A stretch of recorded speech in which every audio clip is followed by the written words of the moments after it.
Thank you guys for both joining me today. I'm honored to be sitting across from you. You guys have had a heck of a time over the past several months and years, and I want to give you this opportunity to really get your story out to people. Thank you, our honor.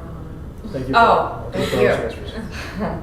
So I've been following both of you for a very long time. You are basically the centerpiece of Spygate as a whole, and you've got a lot of crazy going on, so I want to break it down with you. We'll start kind of in the beginning. I want to get really nitty gritty, so we'll kind of jump around a little, but one of my first questions for you is, you started with Ben Carson's campaign. Yeah. You left his campaign and went to the London Center for International Law. Who brought you there? Yeah, so just one of the strange events of my life. I received a message on LinkedIn from the director, this man named Naji Idris, Sudanese British guy, and he's like, hey, reaching out to you, you have an interesting background. We have this incredible center in the center of London, which they did, and why don't you come in and let's talk and see maybe we could be a fit here. And then I Googled them, I saw some serious people there, I saw scholars, ex-diplomats, high-level officials, and they had different connections to King's College London, different universities in the UK, even in the US. So I was intrigued, and I said, okay, I'll come in. I walk in, it's like a small room with a desk and like 2 computers. And I said, okay. I mean, a lot of people work remotely nowadays, but still, it's not this grandiose name that they made it seem to be like it was earlier. We're sitting there, he's like, I love you, you need to work here, you're going to be a director here. I said, director? Or immediately? And he's like, well, I know your background and energy, and you'll be a great fit here, and I'm going to make you a director of natural gas something. I said, wow, that's great. And they did the same thing to her. It was the same thing for you. I became director of international diplomatic relations the very first day. Yeah. Wow. Well, basically fake titles. To give you access. To give you access. So you later found out that everyone else that was working here was basically ex-intelligence or current intelligence. Later on, yeah. And you had no idea that was happening at the time. At the time I was in there, I was thinking, what am I doing in here? Am I really just getting paid to sit at lunch? The same question. As I said, his pickup line was, who's Mifsud? So did you meet him immediately? Like, No. You knew him already since... I knew Mifsud for probably 6 years because I used to work for the European Parliament. And Mifsud attended many events at the European Parliament. He's highly connected. He's a networker. He's there connecting people.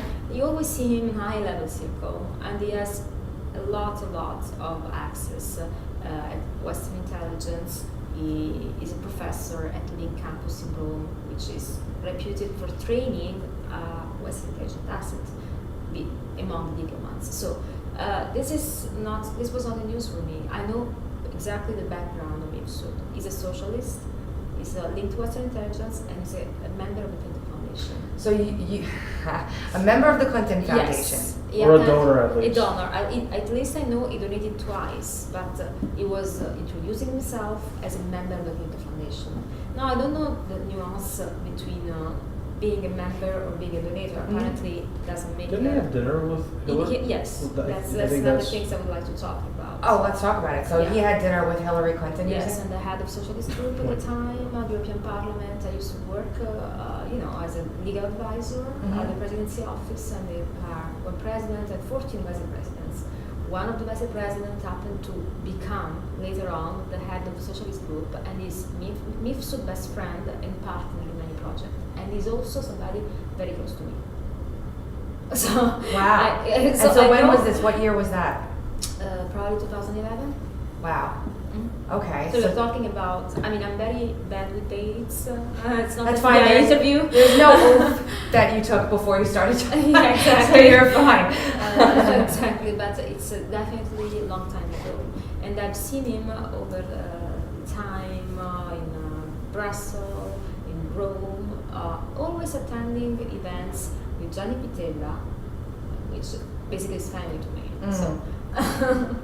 So that's interesting because it's so weird. The coincidences are very strange. Like you end up somehow dating George before, well, in the midst of this, but it's just strange that you guys ended up together after this happens, like almost like he was doing the same thing to you that he did to him. Totally. And I that's a good point. I think they were doing exactly the same thing to both of us.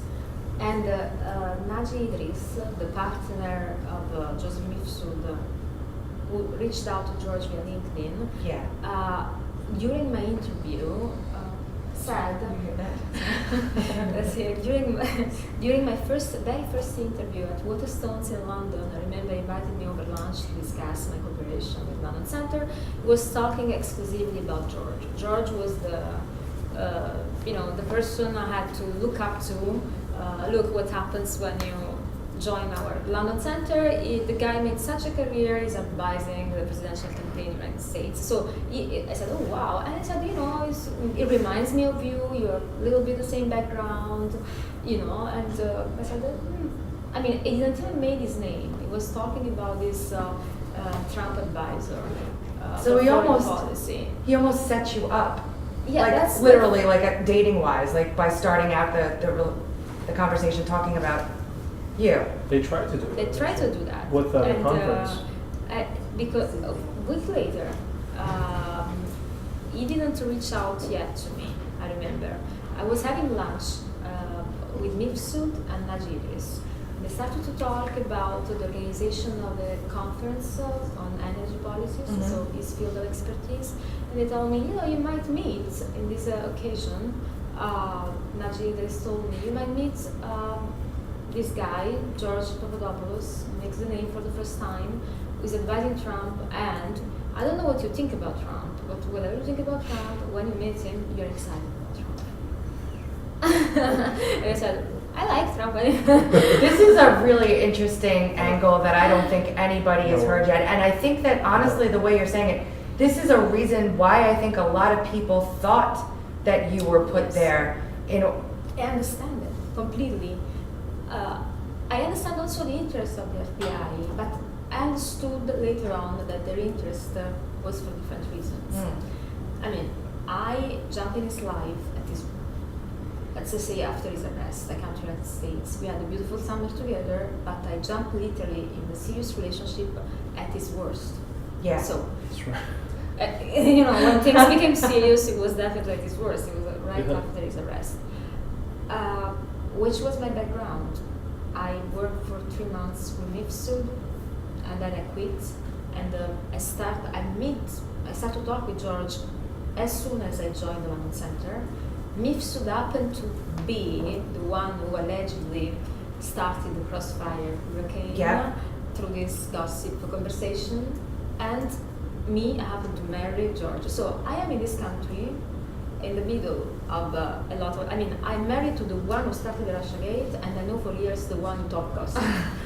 I don't think it was gossip. I think it was a plan. Yeah, that's now I always call it gossip when I want to put myself from a genuine perspective. But of course, when we have his lawyer coming up saying that during the meeting with George, he was acting under the direction of the FBI, I have no reason to not believe him. Why do you think his lawyer's saying that now? Because I think, I've been speculating about this myself. I think Mifsud probably had some sort of deal with one of these intelligence agencies, but after you're expendable, you're expendable. That's just how it is. I mean, it's these people don't need you. You could be a patriot all you think you are, or help these people all you think you might be helping them with, but you're not one of them. And the moment you're expendable, you're thrown to the side. And I believe that the checks stopped that he was probably getting, and his lawyer basically told him, you're never going to get another job in your life working with the Western governments, Western intelligence, unless you probably just say the truth about what you were really doing and get this handcuff off of Trump. And maybe that's the only recourse that this guy probably has in his life right now. His wife divorced him. He's bankrupt basically, and he's living under a different identity. That doesn't seem that nice to me. The DNC came out and basically said that he was dead. Do you have, this is an odd question, That's- but do you guys have any idea why they would do that? Are they afraid of, they're obviously afraid of him? I think one of the reasons why the FBI was interested in me ex post is not because of me as a Russian agent, but what do I know about Mifsud?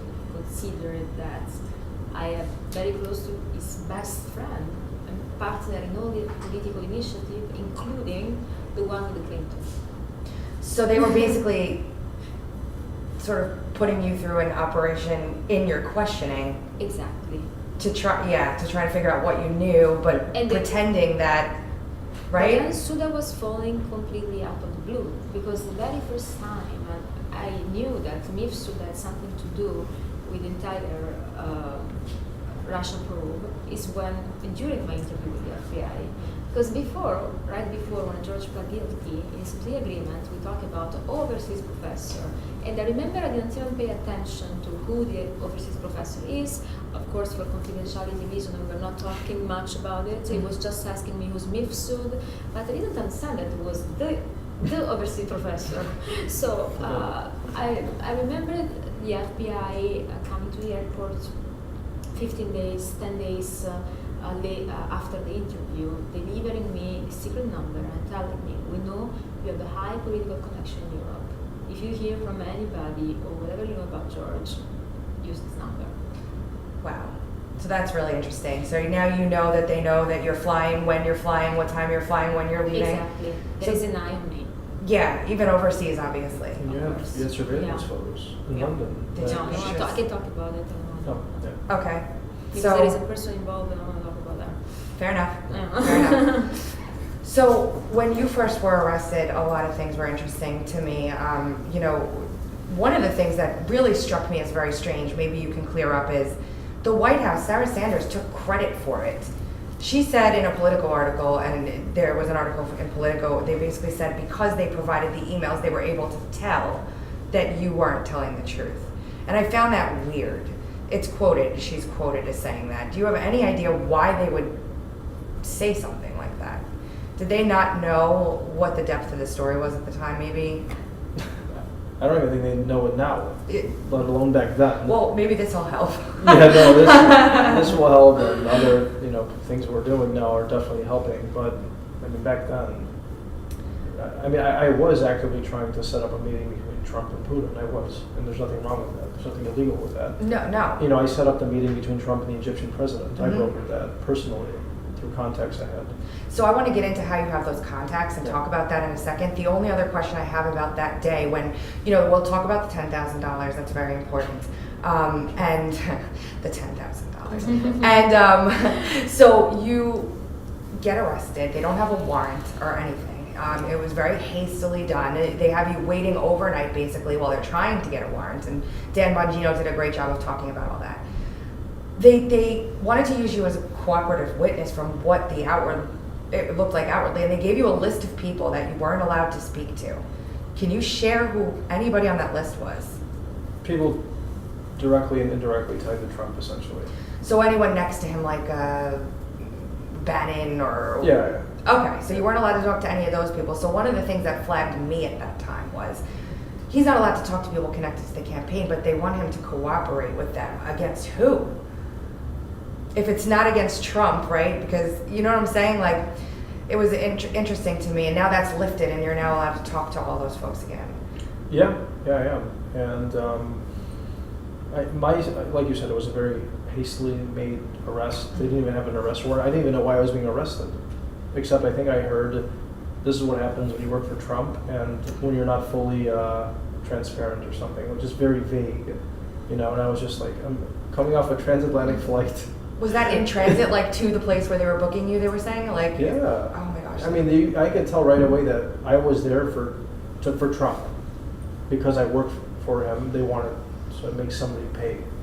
Pay some sort of price. That's what it was. And I said it earlier, and I'll say it again. During my entire course of my interviews with Mueller and these people, I felt that I was being persecuted or prosecuted because I was helping Trump win, not because I did anything illegal against my country.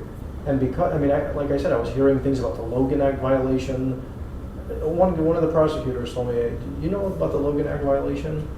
we're gonna look into that with Okay, you. deep venture. I mean, so it was just a bizarre sequence of events. I never really understood what they were trying to get out of me, considering MIFSUD was working with friendlies the whole time. I never understood it at all. It was like, and then I had two lawyers who hated Trump. Oh, they did? Well, here's something that I've never shared, and I want to share, because people ask, why did you plead? So I had a great lawyer lined up for me in Washington, D.C., a guy named John Schmitz, and she used to work for him. Yeah, Marion Brown. I remember I wrote to him when he was arrested because I wanted to help him with a lawyer in Washington, and he happens to be the brother of George Schmitz, the Republican. He was on the campaign. So the FBI said, "How on earth do you know MIFSUD, John Schmitz, George Papadopoulos?" Well, yeah, I mean, that would be a question I would ask too. I mean, I happen to be a trainee, despite what they say. Some people that wants to discredit me. I was a trainee at Marion Brown in Washington. And you know what's funny about this entire campaign to discredit me is that they're trying to say, "Oh, she was never a trainee law firm," but I was part of my interview with the FBI was my work as a trainee in this At that law firm. firm? Yeah. That's interesting that they would start poking around there. Yeah. So did they say you couldn't use that attorney because of a conflict? Yeah, so basically, I had just spent, a lot of money on summer vacation with her, and I had a job offer actually with one of the major news channels here in this country. The day after I was arrested, obviously that didn't work out. So I'm stuck in a position where I'm 29 Yeah. with X amount of savings, and the federal government falling on top of me and not allowing me to choose what lawyer I want to defend me. That's crazy. So they basically told me that if you choose him as your lawyer, we're going to put you back in jail. And I said, what? Is that even legal? Are they even allowed to do that? Exactly. That's it. Well, that's a good question. Her subpoena by them is also another legal question, but we'll get into that probably later. How to subpoena somebody on Do the you U.S. wanna talk soil? about it now? Yeah, I can talk about Yeah, it. yeah, go ahead. Like U.S. soil, normally you can subpoena a no U.S. citizen when there is the evidence of crime, or that is likely to be involved into crime. So they couldn't really even subpoena you legally No. because they had none of that for Absolutely you. So, and you didn't have counsel here. not. No, of Right. course, they knew I was there for 15 days, probably, and I contacted the Italian embassy. They might know how Italians behave. Yeah, like so it's like not we love pizza and coffee more than bureaucracy and like not the most efficient. It's not the Swiss embassy, It's Mhm, like mhm. Italian embassy. So they don't worry, let's go. We can have we provide a lawyer for $800 an hour, and they said no, that's the. I said I don't want to do that. I don't even know why they want to see me. To me, everything was so completely nonsense. Yeah, and you have nothing to hide, right? So Exactly. So why? how quickly did you have to pick an attorney then, and how did you find him? Well, he was like an old attorney, family attorney from Chicago, Yeah, who had no background in political cases, because it's a political case. yeah, yeah. Okay, you don't need to understand that. People have to understand that. It's more so a political case than a criminal case. This entire thing is political. And I'm stuck with two lawyers from Chicago who hate Trump, tell me that basically. We're Hillary fans, Hillary donors, and the last thing they probably wanted to do was instigate Mueller and his investigation, and wanted to basically use me any way possible as an instrument to hurt Trump. I mean, that's what I think happened, because we jumped so quick into negotiations with them, and I didn't want to. I never wanted to plead. Oh gosh. I never wanted to plead because I never felt that I did anything wrong, especially with the lying stuff. But then, as I stated earlier about my contacts with Israel and the Middle East, then, during my last session with these people, they tell me, if you don't plead guilty to lying, we're going to charge you with acting as an Israeli agent. I said, an Israeli agent? What does that even mean? Yeah. And then you're thinking in your mind, if I don't know what that means, what could a jury think that means, and what could the government present it as, and what would they even... So I'm thinking to myself, first of all, I don't have confidence in these attorneys to begin with. Yeah. Secondly, the last thing I would want to do is go to trial with these people who know nothing about FARA issues and my work and what I was up to, and actually attacking Mueller. and they basically told me, we don't want to go to trial with you. They fired you. I mean, they basically told me, Oh, like that's not a good idea to move forward to. and I'm thinking, and I'm reading the status of offense, and she's there too. She's a lawyer. She's like, so you're pleading guilty to lying about when you met somebody a year ago? That's what your case is?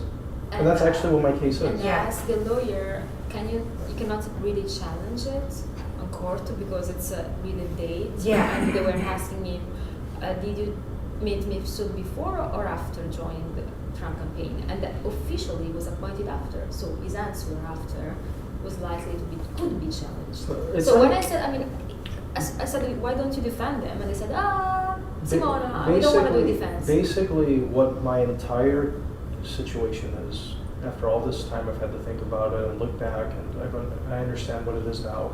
My involvement in the Russia fake conspiracy is a red herring to keep the attention off of what they were really after me for, or why the surveillance abuse started. Which basically ties back That's into what this is all about. And it ties back into what we're hearing now with I'm assuming uranium one, any pipeline, etc. So tell us what you did, because I don't think anybody knows really what you've done in the energy sector and what you have done. Like, tell us. I mean, at the 30,000-foot view, and then I'll work my way down. I was sharing panels with the U.S. Energy Secretary, Ernest Moniz, the Obama U.S. Energy Secretary, from today's Rick Perry, let's say Prime Minister Netanyahu's top aide, various ambassadors, the Vice President of BP. I mean, these were the type of panels I was talking at, okay? I was talking at, not attending. Mm-hmm. So basically, just to give a 5-minute summary of my background that led into this world that I got into, and that means presidential politics. I was working at the Hudson Institute in Washington, it's a think tank here. And basically what I was doing was, at the time that I joined that institute, there were 3 things going on in the Middle East that were kind of under the radar and some were above the radar. The Arab Spring, you had the collapse in relations between Israel and Turkey, and you had energy discovered off Israel and Cyprus. Okay, so people were like, "Whoa, there's a lot going on in just 1 year." And Obama and the State Department had their vision for the Middle East. That means support the Muslim Brotherhood in Egypt and Turkey, and basically make Israel bend to Turkey as the leader of the Muslim Brotherhood, and that all this energy should transit Turkey into Europe, so that Turkey is essentially the kingpin in that part of the world. Obviously, it's something that I didn't agree with, and my colleagues at the Hudson Institute didn't agree with, and they started to ask me, so what alternatives should we look into? So what I just stated was the Obama State Department vision, and this is why I got in trouble with these people. I then said, I have contacts in Greece, I have contacts in Cyprus, I speak fluent Greek. Let me bring them with the Israelis. Let me bring these 3 countries together for the first time ever. And the guys at the Hudson Institute basically said, hey, if you think you could do it, let's see what you're up to. And they allowed me to bring these governments together to hold secret symposiums. We wrote articles, we held briefings on Capitol Hill, conferences at the Hudson Institute about why there should be basically a new order in the Mediterranean that would isolate the Obama administration's agenda. It sounds crazy, but this is It doesn't sound crazy. So what was going on from 2011 to 2015 was I was working this angle, and the prime ministers, the defense ministers, the ministers of energy of Greece, Israel, Egypt, Cyprus, Turkey were all listening to what we were doing, because they didn't agree with the Obama administration, but they thought what we were talking about was more realistic. And actually, the report that we finally published in 2015 that was briefed on Capitol Hill, if you read it, it's 52 pages, and you look at the situation today in the Mediterranean, it's 100% implemented. Wow. It's incredible. So I left Hudson Institute in 2015 after that major accomplishment of basically being on a first name basis with all these leaders, and because of that work. How did you build those connections so quickly? When did you start working? 2019? I mean, you know what I mean? How did you manage to do that? It's amazing. Well, I look older than I am, so that helps. No, but really, I mean, when I was 25, they were like, oh, you're 40 sometimes, It's, yeah. So that was one. I'm semi-joking, semi-not. 2, I'm bringing a unique perspective that no one in Washington can do, because no one had particular language skills like I did. particular contacts for other reasons, and trust by these governments. So I'll explain. So in that part of the world, trust is everything. And I look like them. Mm-hmm. Okay? Mm-hmm. I just do. The Israeli side I looked Israeli, the Egyptian side I looked Egyptian. You do. You have that multicultural. Yeah, the Turk side I looked Turkish. I mean, so it was like, okay, he's one of us, he's not American, but he is American, he has influence. So, and it was like I was balancing both worlds. Understood. And so when I would go there to Israel or whatever, and I picked up some Hebrew, and I would talk with them, and they just felt a kinship with me. But because my parents are from Greece, they felt that they would rather trust me than a random American scholar. I know I'm trying to make it simple, but this is actually really what was going on. Yeah, yeah. And I mean, I'll give you an example. This is a perfect anecdote for what I'm trying to explain. How did the meeting with Trump and Sisi happen? Right? Yeah. This is how it happened. I was in Athens in May of 2016. I had a meeting with the Greek defense minister over drinks, right? Not like the typical diplomatic routes where like a State Department guy or, let's have some some raki, right, have some nice fish, look at the Aegean Sea, and just talk and see what Trump is about. And he liked that I was able to connect with him at a cultural level. Mm-hmm. And he said, you know what, I'm very close with the Egyptians. You need anything from the Egyptians? I can't even imagine. You have a crazy life, George. Yeah, I mean, really. This was really my life. And he goes and he says, hey, let me make a phone call for you. And I'm talking fluent Greek with him, which counts. Picks up the phone, he starts speaking in like broken Arabic, and then he starts laughing. He goes to English. He calls it Egyptian defense minister on his cell. And he's like, I got this guy Papadopoulos. Can he come to Cairo and meet with you people? And I think you're somebody you want to talk to. I think maybe he could introduce Sisi and Trump or something. He was basically brokering that. Yeah. And I said, oh, wow. Okay, I don't want to go to Cairo. It's a little dangerous.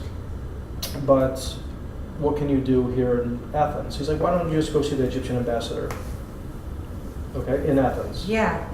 Next day, I go to the Egyptian embassy. They're speaking Arabic to me right when I walk in the door. I mean, so right away they're like connected. Okay, they're like, sit down, let's have some Egyptian coffee. Wow. Let's have some cigarettes. I mean, I don't smoke, but there was a comfort with me that they couldn't necessarily have with, I don't know, John Smith from Virginia. Well, that's what made you dangerous, I guess. That's exactly, so to answer your question of why I was getting these connections is because I did have a platform. I wasn't just a random guy. Mm-hmm. Like Hudson Institute presidential campaigns and a speaker at major conferences and somebody who's published a lot of articles. And they trusted me. And they said, you know what, we want to just deal with you. Don't involve anybody else. If we're going to do anything, we want it through you. And I'm sitting there thinking, this is amazing. Fast forward to, let's say, August, right before the UN General Assembly in September.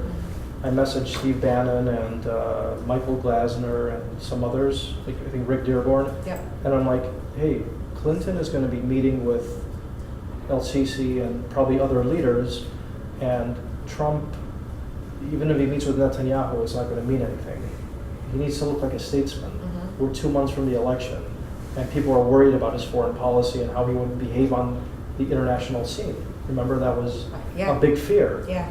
So the Egyptian embassy contacted me. I mean, no one else. They could have easily gone to somebody else in the campaign.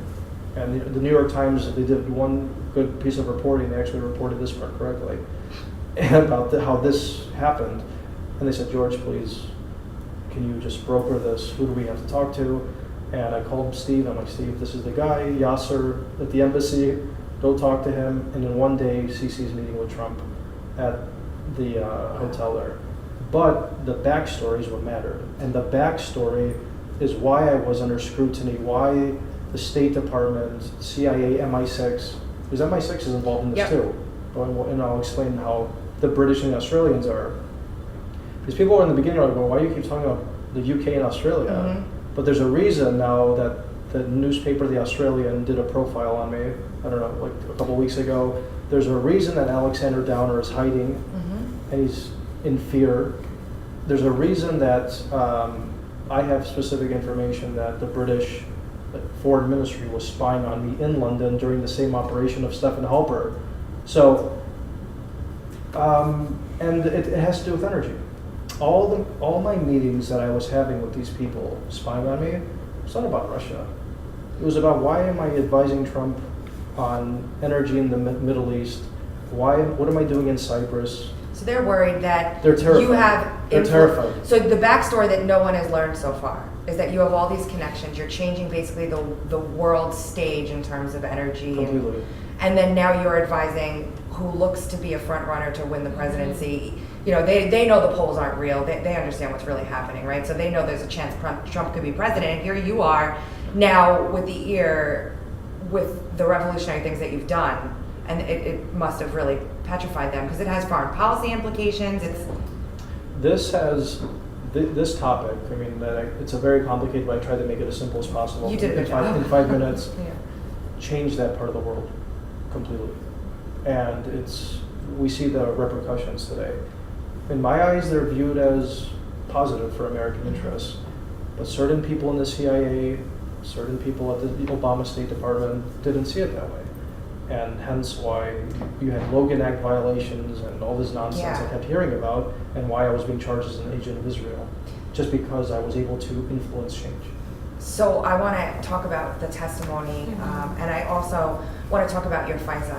Yeah, which is all correlated to that part of things. Yes. So in April, right after Stefan Halper is kind of outed, and right after right after Wolf leaks the Page FISA warrant to Ali Watkins, right? Which I didn't know, by the way, at the time, but yeah. Because it was like 2 days later that they actually published that. So they came to you, I think, 2 days before and told you guys that you had a FISA warrant on you. And when you interviewed with Dan, you kind of said, I just blew it off. But do you know how long you had that FISA for, or how long they had it on you for? No. All I know is first interview with the FBI end of January, second, third interview February. Charles Towell falls into my life from heaven in March. Yes. And April 11 or 12, I have very credible people imploring me to meet with them in New York to discuss a very sensitive issue, which I didn't know until I actually went and talked to them. And they basically said, do you know you have a FISA on you, or you had a FISA on you? And I was like, the first thing that came into my mind was, how the hell could I have a FISA on me when I've never met a Russian official in my life? I've never traveled to Russia. And I thought FISAs were just about Russia. And Understood. so I said, you're probably wrong. They never explained this leaking or whatever, we found out much later. But them stating that, plus new information I learned recently regarding transcripts and things like that, plus the FBI threatening to charge me as an agent of Israel, I believe that FISA had nothing to do with Russia, but probably had to do with my work that I explained just now.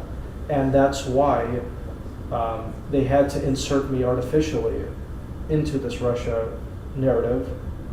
To cover up the fact that they were already surveilling you before. That's my theory. I have evidence that lends credibility to that.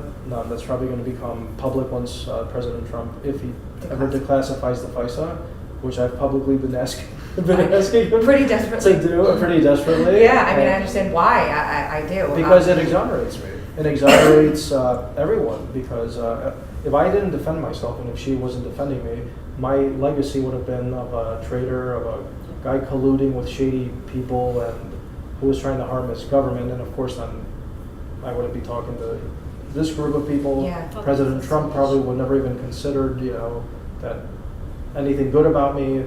So it's I had to fight it.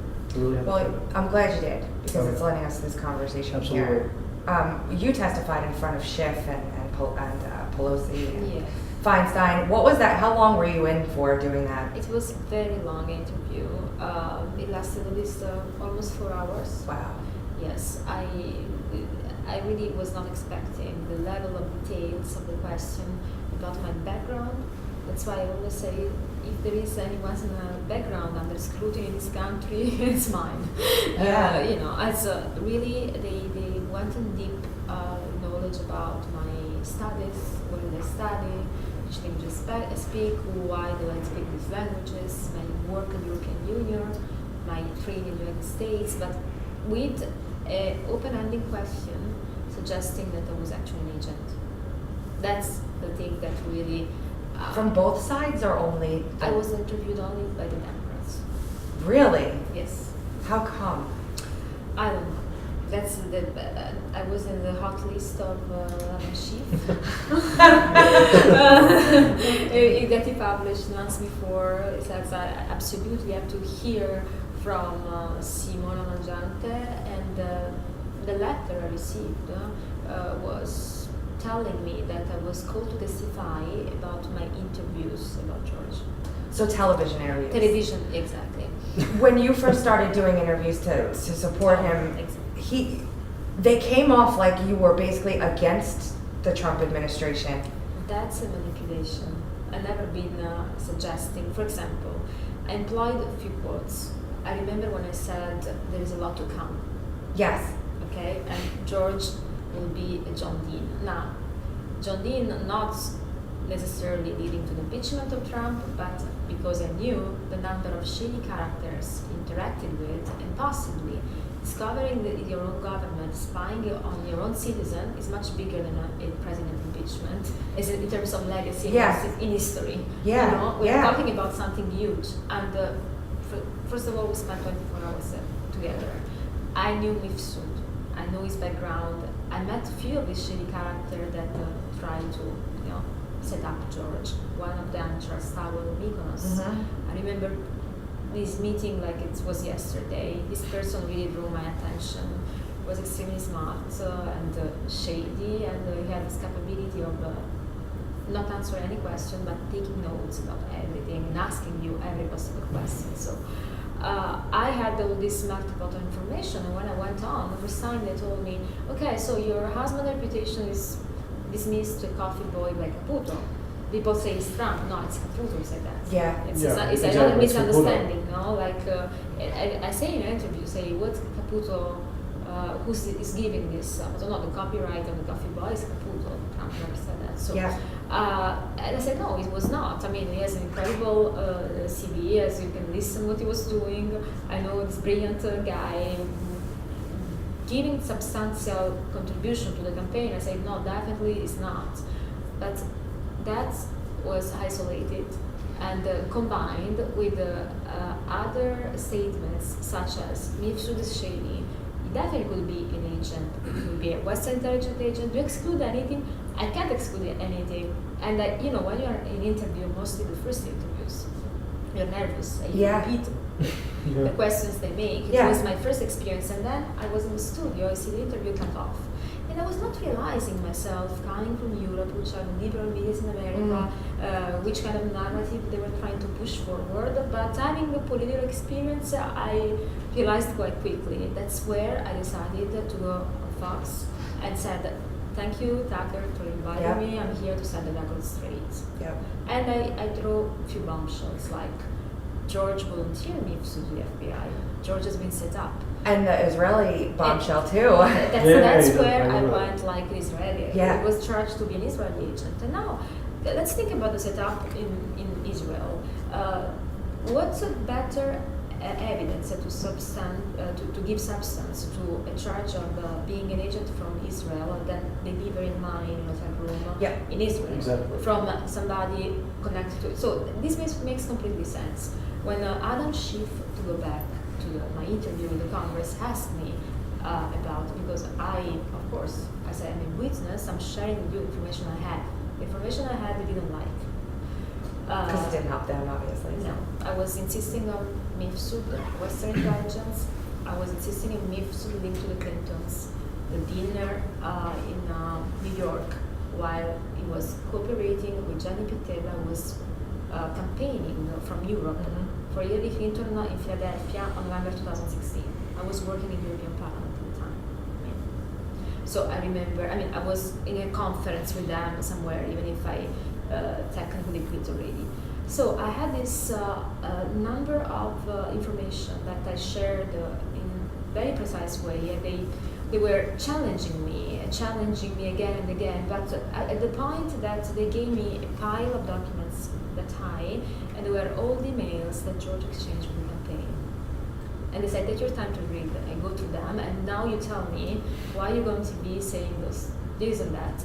So I go through the email carefully, and now I can say I've read emails. In any email there is any mention to Dirty Hillary Clinton. There is only someone who's trying to organize a meeting between Trump and Putin, which as a foreign policy advisor, it's a completely legitimate task. Yeah. I mean, he met with CC and there was no problem with that. Nobody Zero. complained, That's what right? they said, and they said, "Oh, how do you know He's you a organize the dictator. same?" Yeah, well, Exactly. But Russia is the same. So I was like, don't you see here? It's like, I see that he was trying to do that. So why Russia? Why not? He's a foreign policy advisor, building bridge with foreign governments to help American foreign policy. That's his job.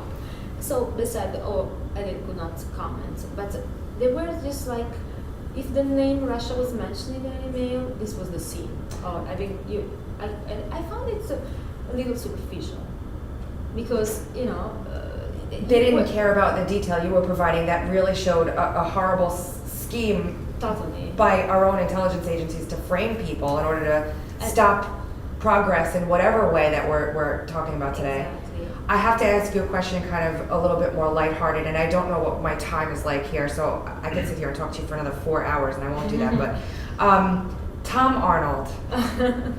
So, Tom Arnold is no fan of me personally, of Trump, of anyone, and here you guys are on Thanksgiving, having a meal, and please, tell us, what is that all about? Okay. So it's more, we landed in LA, and with, just Hollywood land with all these people orbitating in Hollywood. We were just having a coffee on Coffee Bean. At some point, Tom Arnold is walking literally in the opposite direction. I could not even recognize him. George said, "Oh, this is Tom Arnold." He stopped. We exchanged number, and that's how we met. Since this meeting, we met once again. He has been very supportive. I had a problem with the, visa production. He was advising me what to do. And not a problem, but a legal problem. Yeah. Just make it clear because people have this idea. And I found him an extremely sweet person. So he hasn't grilled you on anything, or what do you know about Trump and Russia? What do you know? He found actually we're laughing a lot because of course I was Fox News talking about Spaghetti while he's talking about P-tapes. Yeah. Okay. So this is the craziness of the situation. But we really don't talk politics. It's really, I don't know. It's like a human connection. I felt understood, and we are kind of a funny couple.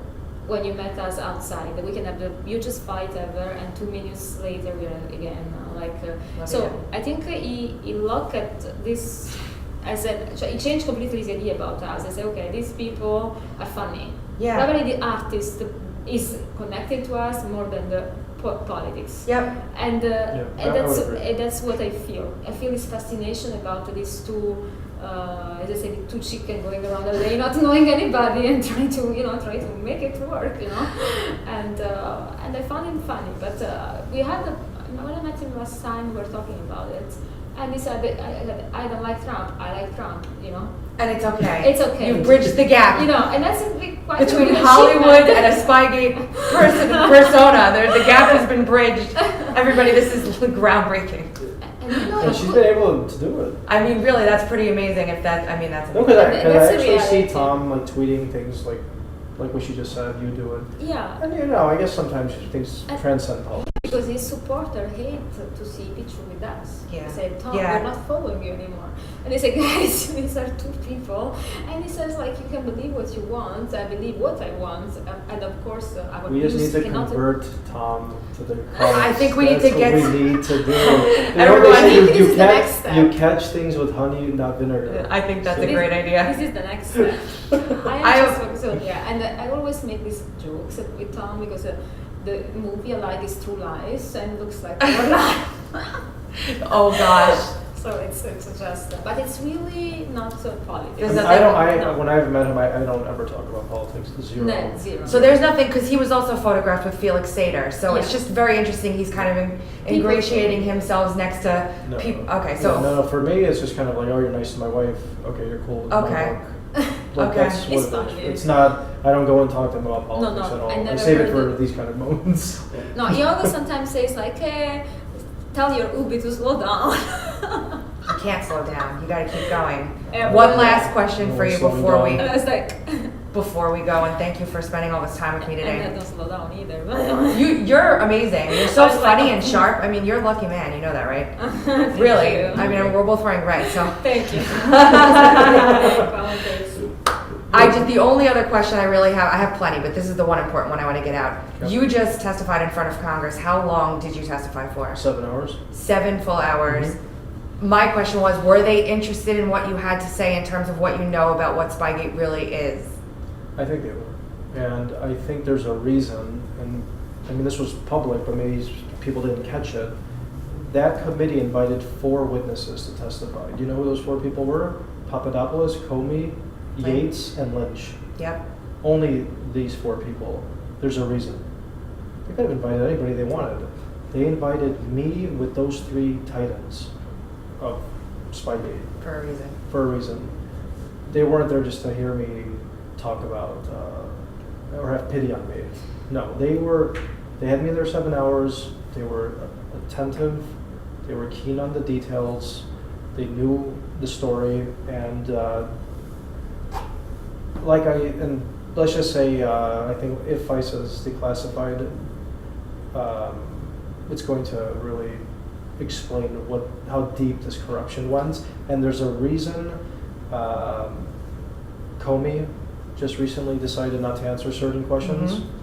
There's also a reason that the British and the Australian leaders called Trump himself Mhm. to say, please do not declassify FISA once I started going wild. Mhm. I mean, that's what happened. I started going wild. Yeah, you caused a lot of dominoes to start. And I caused really like a storm. I mean, I have the UK media, Australian media, every week calling me saying, this happened, this update. I had the Daily Telegraph just 3 weeks ago have a front page story on Spygate with certain quotes and information they're learning from what their officials are doing, trying to manipulate the Trump administration not to release certain documents. So basically, if I know Trump just by what I know of him, he's probably negotiating with the British and the Australians because he knows what's in there. Mhm.